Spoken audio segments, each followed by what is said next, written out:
Hello and welcome. This is a drink called how to make Cola Naturally Flavored Peppermint.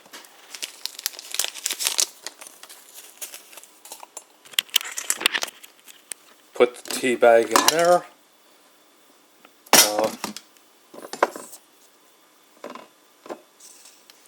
You pour in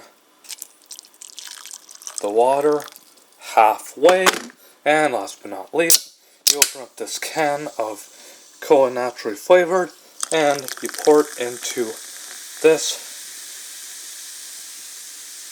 mug.